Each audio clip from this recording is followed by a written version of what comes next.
Hi friends, welcome to our channel vibes with veg Guru. పాతకాలపు వంటైన సజ్జ బూరెల్ని పక్కా కొలతలతో సింపుల్గా ఎలా చేసుకోవచ్చో ఈ వీడియోలో చూద్దాం. సజ్జల్లో ఐరన్, కాల్షియం లాంటివి అధికంగా ఉంటాయి.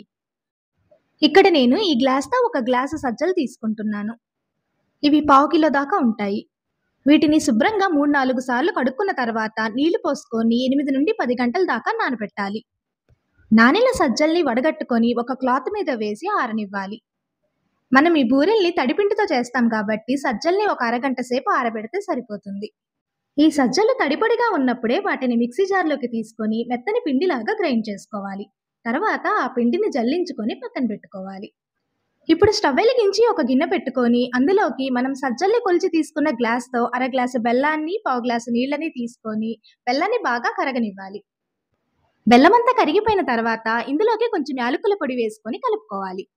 ఇప్పుడు స్టవ్ ఆఫ్ చేసుకొని ఈ బెల్లం కరిగిన నీళ్లు వేడిగా ఉన్నప్పుడే పిండిలోకి వడగట్టుకొని కలుపుకోవాలి. మనకిక్కడ బెల్లంతో ఎలాంటి పాకం రానవసరం లేదు. బెల్లం పూర్తిగా నీళ్లలో కరిగిపోతే సరిపోతుంది. అలాగే బెల్లం కరిగించుకున్న నీటిని పిండిలోకి ఒకేసారి పోసేసుకోకూడదు. కొంచెం కొంచెంగా పోసుకుంటే పిండి కలుపుకోవాలి, లేదంటే పిండి జారైపోతుంది. ఒకవేళ మీకు పిండి జారైనట్టు అనిపిస్తే కొంచెం సజ్జపిండి వేసి కలుపుకోవచ్చు.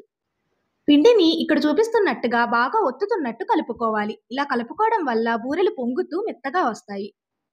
బూరెలు బాగా మెత్తగా రావటానికి ఇంకొక టిప్ చెప్తాను. సజ్జల్ని మిక్సీ పట్టుకునేటప్పుడు మిక్సీని కంటిన్యూస్గా రన్నింగ్లో ఉంచకుండా ఆన్ ఆఫ్ చేసుకుంటూ పట్టుకోవాలి. లేదంటే మిక్సీ వేడికి పిండి తడి ఆరిపోయి పొడి బారుతుంది. పిండిలో తడి లేకపోతే బూరెలు గట్టిగా వస్తాయి.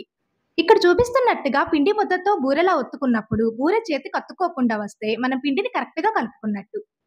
ఇప్పుడు ఒక ప్లాస్టిక్ షీట్కి కానీ బటర్ పేపర్కి కానీ ఆయిల్ని అప్లై చేసి దాని మీద బూరెలు ఒత్తుకొని బాగా కాగిన నూనెలో వేసి వేయించుకోవాలి.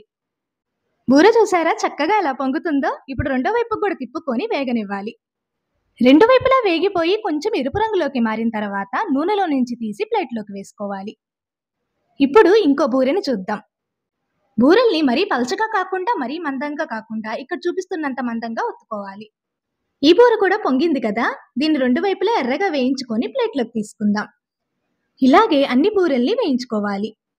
మనం ఈ వీడియోలో చెప్పుకున్న టిప్స్ అన్ని ఫాలో అయితే బూరెలన్నీ చక్కగా ఇలా పొంగుతూ వస్తాయి.